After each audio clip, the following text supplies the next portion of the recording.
A queen stood between two armies, her own son on one side, her husband on the other, and refused to move until they put down their swords. She was named for a saint, lived like one in secret, and in the end, they buried her in a nun's habit.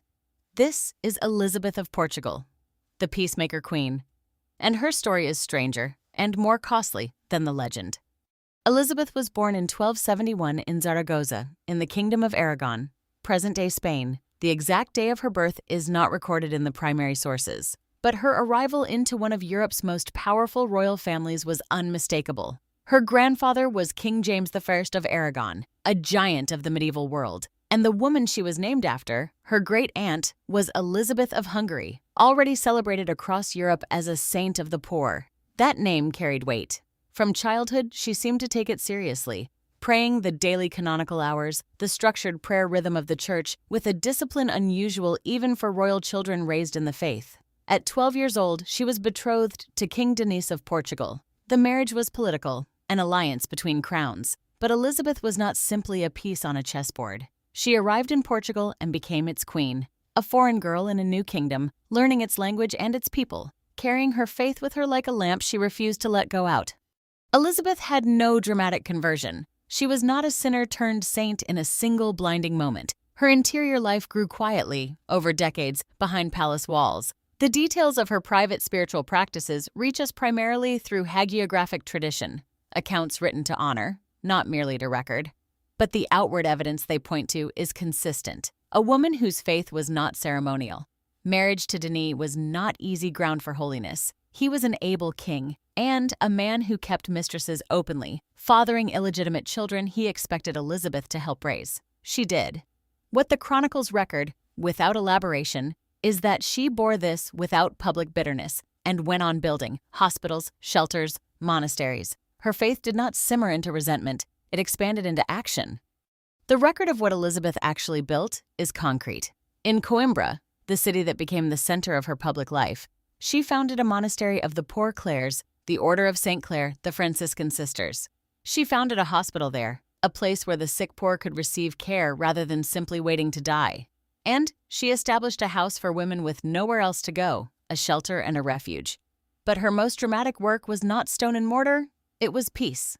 Between kingdoms that had every reason to go to war, she stood and negotiated. Between Portugal and Castile, she intervened multiple times, mediating conflicts that could have ignited into wars with real costs in blood and grain and ruin. The precise details of each negotiation are not always preserved in the surviving documents, but the outcomes are.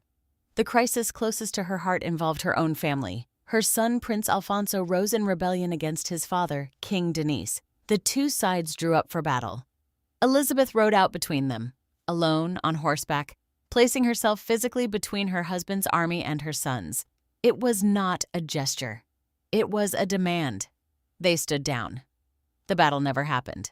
Her husband, furious at the interference, briefly exiled her from court. But years later, when Denis lay dying, it was Elizabeth he called for. Tradition holds that she secretly carried coins to give to the poor, and that when her husband confronted her, the coins transformed into roses. Scholars note that a nearly identical legend surrounds her great-aunt Elizabeth of Hungary, for whom she was named, and whether this account is her own or a story that traveled with the name remains genuinely uncertain. Dinis died in 1325. Elizabeth did not retreat into grief. She retreated into simplicity. She professed as a Franciscan tertiary, a laywoman formerly associated with the Franciscan order, and moved to a small house near the monastery she had built in Coimbra. She gave away what remained of her wealth. She visited the poor on foot. She was 64 years old, and she showed no inclination to stop. In 1336, she made one final peace mission, traveling to Estremoz to intervene in yet another conflict between the Iberian kingdoms. The journey was exhausting. She arrived ill and did not recover. She died at Estremoz in July of 1336, 65 years old, still wearing the Franciscan cord around her waist. Tradition holds that her intercession was credited with halting a plague that threatened the region in the days after her death. Her body was carried back to Coimbra and laid in the monastery of Santa Clara she had built. Pilgrims came.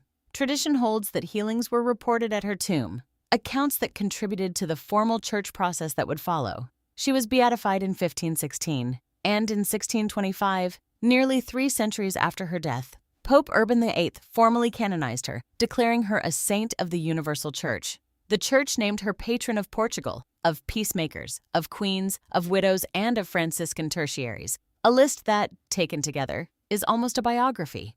What history hands us is a woman who used real power, royal power, the power of physical presence on a battlefield, entirely in the service of others. She is called the Peacemaker Queen, and the title fits not as a compliment, but as a job description.